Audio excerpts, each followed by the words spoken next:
దేవునికి స్తోత్రములు. ప్రభువునందు ప్రియమైన సహోదరి సహోదరులారా, మరోసారి దేవుని వాక్యాన్ని ధ్యానించటకు దేవుడు మనకిచ్చిన ఈ ధన్యత కొరకు ఎంతో దేవుని స్తుతించాలి.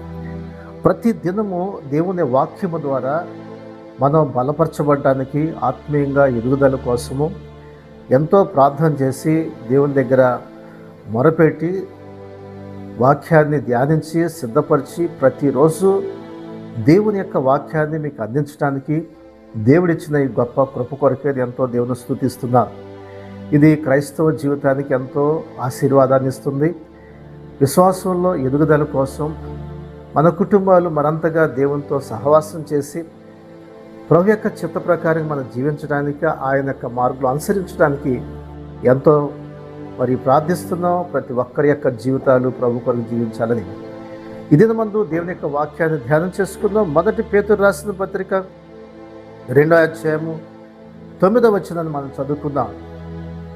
అయితే మీరు చీకట్లో నుండి ఆశ్చర్యకరమైన తన వెలుగులోనికి మిమ్మల్ని పిలిచిన వారి గుణాతిశయములు ప్రచురము చేయ నిమిత్తము ఏర్పరచబడిన వంశమును, రాజులైన యాజక సమూహమును, పరిశుద్ధ జనమును, దేవుని సొత్తైన ప్రజలనై ఉన్నారు.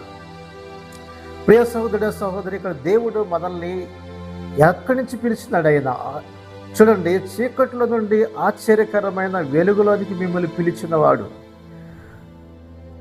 చీకటి, ఈ లోకం ఎంతో భయంకరమైన చీకటి. ఈ యొక్క లోకం అనేది చీకట్లో ఉంది, అంధకారంలో ఉంది. ఎక్కడ చూసినా చీకట్లో మనం నడిస్తే ఎక్కడ కాలేస్తాం మనకు తెలియదు. వస్తువులు మనం గుర్తుపట్టలేము. చీకట్లో ఉంటే ఏ పని మనం చేయలేము, ముందుకి ప్రయాణం సాగదు. చీకటి భయాన్ని కలిగిస్తుంది. అలాగే ఈ లోకము పాపముతో నిండిపోయింది. ఎక్కడ చూసినా అపవిత్రత, ఎటు చూసినా చెడు, వరుస వాయిల్ లేని జీవితాలు, ఎంతో భయంకరమైనటువంటి స్థితిలో ఈ లోకం భయంకరమైన స్థితిలో ఉంది. ప్రియులరా, ఇటువంటి ఈ యొక్క చీకటిలో ఉన్నటువంటి మనుషులకు దేవుని యొక్క వెలుగు అనగా ఆశ్చర్యకరమైన వెలుగంటే ఎవరో తెలుసా? ప్రభు అయిన యేసుక్రీస్తే. యేసుక్రీస్తు వెలుగై ఉన్నాడు. ఆయన ప్రతి మనుషుని కూడా వెలిగిస్తున్నాడు ఆయన. కాబట్టి చీకట్లో ఉన్న మన జీవితాలని వెలిగించడానికి ఈ లోకానికి వచ్చాడు ఆయన. కాబట్టి చీకట్లో ఉంటే మన దారి తెలియదు, మనం ఎటు వెళ్తున్నామో, ఎక్కడ గమ్యం మనకు అర్థం కాదు. వస్తువులు కూడా మనం గుర్తుపట్టలేము. ప్రయాణం చేసేటప్పుడు బైక్ మీద వెళ్తున్నాం అనుకోండి, దానికి ఆ హెడ్ లైట్స్ లేదనుకోండి, చీకట్లో మన ప్రయాణం కూడా స్పీడ్గా మనం వెళ్ళలేము. కార్ అయినా బైక్ అయినా నైట్ టైం మనం వెళ్ళేటప్పుడు లైట్ లేనప్పుడు చీకట్లో డ్రైవ్ చేయాలంటే బహు కష్టంగా ఉంటుంది. ఎందుకంటే దారి కనిపించదు కాబట్టి మన ప్రయాణం కూడా ముందుకి సాగదు. అలాగే యేసు ప్రభు లేకోకుండా ఈ లోకములో వెలుగు లేకోకుండా మన జీవితం ముందుకు సాగలేదు. యేసు ప్రభు ఉంటేనే మన యొక్క గమ్యం మనకు తెలుస్తుంది, మన మార్గం తెలుస్తుంది.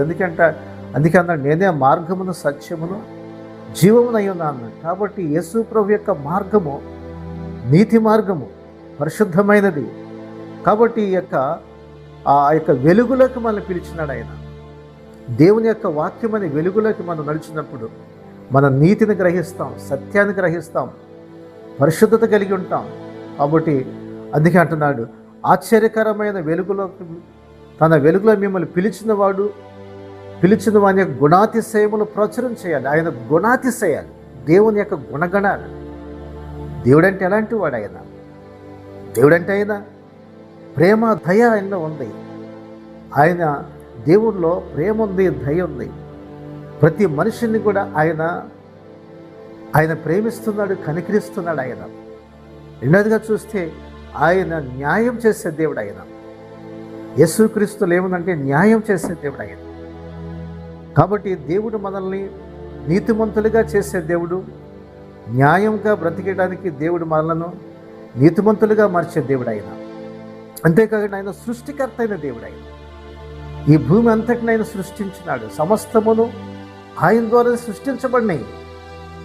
నాలుగవదిగా చూస్తే సర్వశక్తిమంతుడైన దేవుడు, అనగా దేవునికి అసాధ్యమంటూ అనేది ఏదీ లేదు. ఆయన దేవునికి అసాధ్యం అంటే ఏమీ లేదు. ఒకసారి ఒక తండ్రి తన కుమారుడిని తీసుకొచ్చి యేసు ప్రభు దగ్గరికి అంటున్నాడు, అయా నా కుమారుడిని నీళ్ళల్లోనూ నిప్పులో పడేస్తుంది దురాత్మ, వాడి కాపలా కాయలేకపోతున్నాను, వాడు చిన్నప్పటి నుంచి వాడిని ఆ దురాత్మ వచ్చినప్పుడు వాడి మీద పడి నీళ్ళలో అగ్నిలో పడేస్తూ ఉంది. అయితే నీ వల్ల అయితే వాడిని బాగు చేయమంటే ప్రభు అన్నాడు, నమ్ముట నీ వల్ల అయితే నమ్ము అని సమస్తం సాధ్యం అన్నాడు. కాబట్టి అపనమ్మకం రాకున్నట్లుగా సహాయం చేయమని అడిగాడు అతను. కాబట్టి ఇతను ఎంతకాలం చేతి మీద ఆ దురాత్మ పనిచేస్తుందంటే బాల్యం నుండే అతన్ని పనిచేస్తుందంట. చూడండి, మరి ఎవరి వల్ల కాలేదు అతను బాగు చేయటము. కానీ యేసు ప్రభు ఆ దెయ్యాన్ని వెలగొట్టినప్పుడు అతనిలో యొక్క దురాత్మ విలవిల్లాడించి అతన్ని విడిచిపెట్టి వెళ్ళిపోయాడు.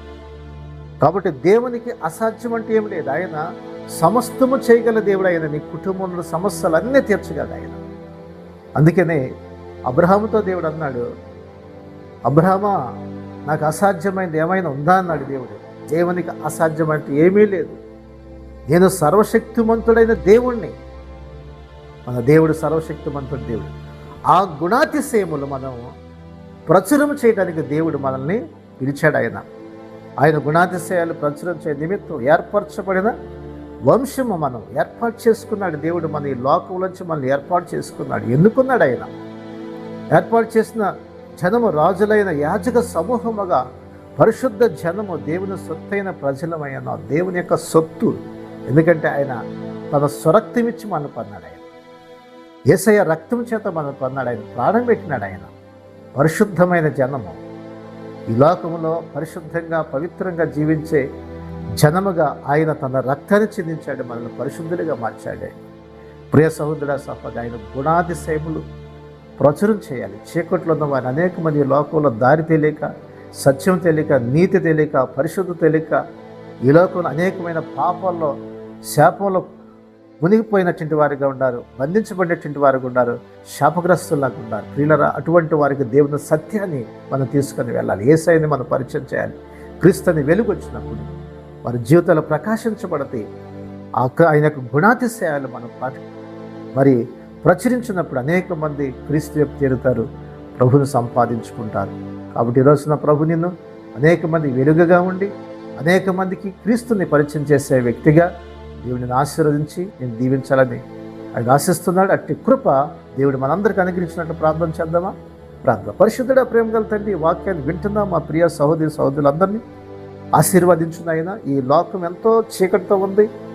ఎక్కడ చూసినా అపవిత్రత, ఎక్కడ చూసినా దుష్టత్వము, దుర్నీతి, ఇలాంటి భయంకరమైన చీకట్లో నాయన ఉన్నవారికి వెలుగు నాయన ప్రకాశించింది. నీ యొక్క వెలుగు దేవా, క్రీస్తు లేకపోతే ఈ లోకం అంతా చీకటే. దేవా తండ్రి, నీ యొక్క క్రీస్తులకు రాట సహాయం చేయండి. ప్రతి ఒక్కరు కూడా రక్షించబడాలి. ప్రతి ఒక్కరు కూడా నాయన నీ గుణాతిశయాలు ప్రచురించేవారుగా, నీ కొరకు పరిశుద్ధంగా పవిత్రంగా జీవించేవారుగా సహాయం చేయమని యేసు నామమున అడుగుచున్నాం తండ్రి, ఆమేన్.